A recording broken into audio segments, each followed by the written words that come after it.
স্বাধীনতা পদক পেলেন, তাদের সবার জন্য আমরা দাঁড়িয়ে একবার হাততালি দিই সবার উদ্দেশ্যে।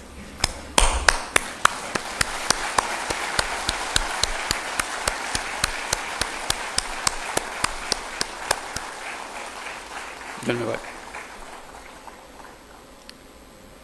আজকে অনুষ্ঠানে আমাদেরকে মনে করিয়ে দেওয়া হয়েছে যে মরণোত্তর পুরস্কার দেওয়ার চাইতে জীবদ্দশায় পুরস্কারটা পেলে যে আনন্দ দেশের জন্য এবং পরিবারের জন্য, ব্যক্তির জন্য, তা মরণোত্তর পুরস্কারে পাওয়া যায় না।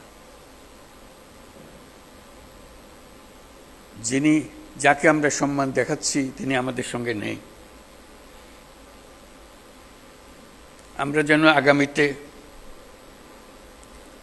এটা একটা নিয়ম করতে পারি যে যাদের মরণোত্তর দেওয়ার তাদের পালা শেষ করে দিয়ে পর থেকে শুধু জীবিত অবস্থায় যারা আছেন তাদেরকে আমরা পুরস্কার দিই, তাদের প্রতি সম্মানটা আমরা দিই।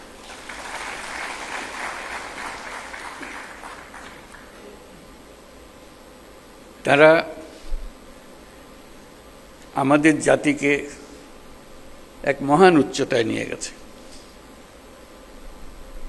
পুরস্কার দিয়ে আমরা শুধু তাদেরকে সম্মানিত করছি না, আমরা বরং জাতি হিসেবে নিজেদের সম্মান তাদের মাধ্যমে পাচ্ছি।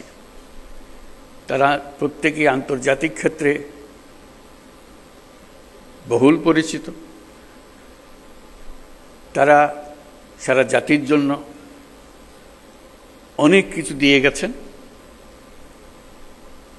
তাদের কথা, তাদের জীবদ্দশায় আমরা স্মরণ করতে না পারলে আমরা একটা অকৃতজ্ঞ জাতি হিসেবে চিহ্নিত হয়ে যাব।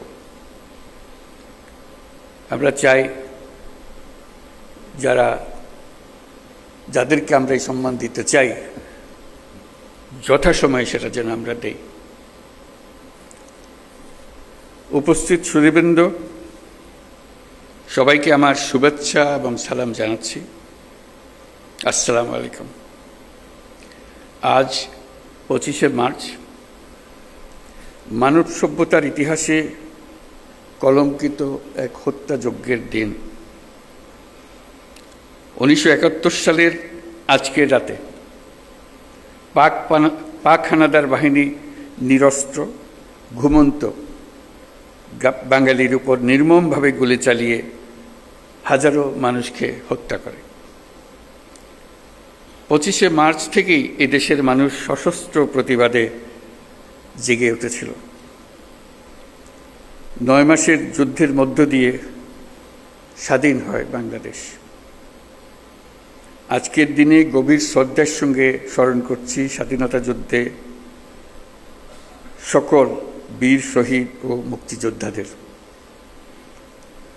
1971 সালে স্বাধীনতা যুদ্ধের উদ্দেশ্য ছিল একটি ন্যায়ভিত্তিক সমাজ প্রতিষ্ঠা করা, যেখানে আইনের শাসন থাকবে, মানুষের মৌলিক মানবাধিকার নিশ্চিত হবে এবং একটা বৈষম্যহীন সমাজ প্রতিষ্ঠিত হবে। কিন্তু স্বাধীন বাংলাদেশে এখনো ন্যায়ভিত্তিক সমাজ প্রতিষ্ঠা করা যায়নি। দীর্ঘদিন ধরে এই দেশের মানুষকে তাদের ভোটাধিকার থেকে বঞ্চিত করা হয়েছে। দুর্নীতি, লুটপাট ও খুনের রাজত্ব চালিয়ে দেশে একটি ফ্যাসিবাদী সরকার ব্যবস্থা কায়েম করা হয়েছে। আজকের দিনে আমি শ্রদ্ধার সঙ্গে স্মরণ করছি জুলাই গণ অভ্যুত্থানের শহীদ ও আহতদের। তাদের আত্মত্যাগের কারণে আমরা একটা নতুন বাংলাদেশ গড়ার স্বপ্ন দেখার সুযোগ পেয়েছি। এই সুযোগ আমরা কোনো ক্রমেই বৃথা হতে দেব না। সুধীবৃন্দ, কৃতিত্বপূর্ণ অবদানের জন্য এই বছর অন্তর্বর্তী সরকার 6 জন বিশিষ্ট নাগরিককে মরণোত্তর স্বাধীনতা পুরস্কারে ভূষিত করেছে। তারা সবাই বাংলার সূর্য সন্তান। অধ্যাপক জামাল নজরুল ইসলাম একজন বিশ্ববরেণ্য বিজ্ঞানী। পৃথিবীর নামকরা সব বিজ্ঞানীরা তাকে চেনেন। তিনি সবসময় প্রকৃতি ও মানুষের কল্যাণে নিয়োজিত ছিলেন। আল মাহমুদ আধুনিক বাংলা সাহিত্যের অন্যতম উজ্জ্বল কবি। তার কবিতা বহু কবি, লেখক, পাঠককে অনুপ্রাণিত করেছে। বিশ্বের শীর্ষস্থানীয় বেসরকারি উন্নয়ন সংস্থা ব্র্যাকের প্রতিষ্ঠাতা স্যার ফজলে হোসেন আবেদ 1971 সালে বাংলাদেশের স্বাধীনতা যুদ্ধের সময় ও পরবর্তী সময়ে তিনি বাংলাদেশ গড়ার কাজে নিয়োজিত ছিলেন। লন্ডনের ফ্ল্যাট বিক্রির টাকা দিয়ে তিনি ব্র্যাক গড়েছিলেন।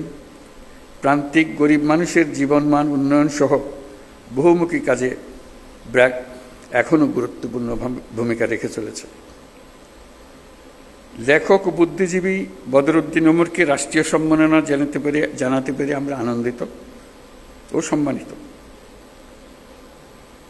তার সম্মাননা স্মারক আমাদের পরের প্রজন্মের জন্য অনুপ্রেরণা হিসেবে জাতীয় জাদুঘরে সংরক্ষিত থাকবে।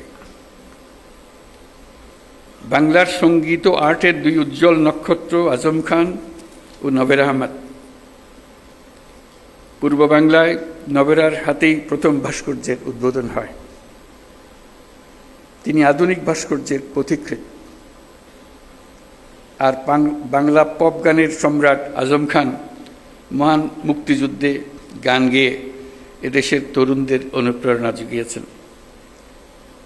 তিনি সমাজের বঞ্চিত মানুষের জন্য গান করেছেন।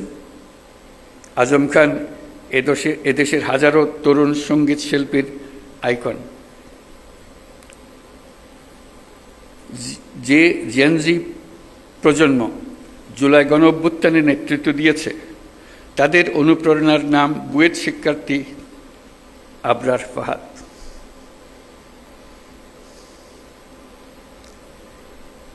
সে ন্যায় বিচারের জন্য, বাক স্বাধীনতার জন্য জোরালো প্রতিবাদ করে সন্ত্রাসীদের হাতে নিহত হয়েছিল। তাকে স্মরণ করে, তাকে রাষ্ট্রীয় সম্মাননা জানাতে পেরে জাতি গর্বিত।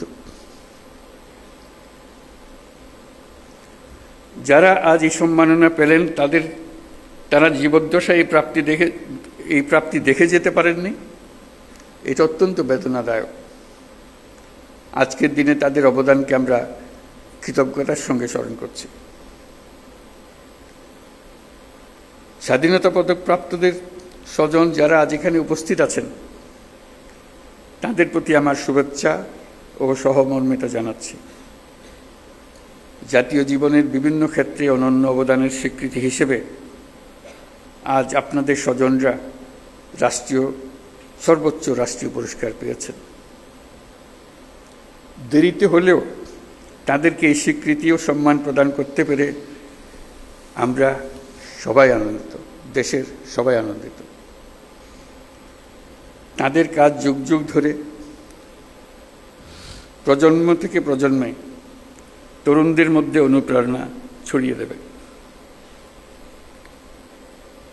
আজকে উপস্থিত থাকার জন্য আপনাদের সবাইকে ধন্যবাদ।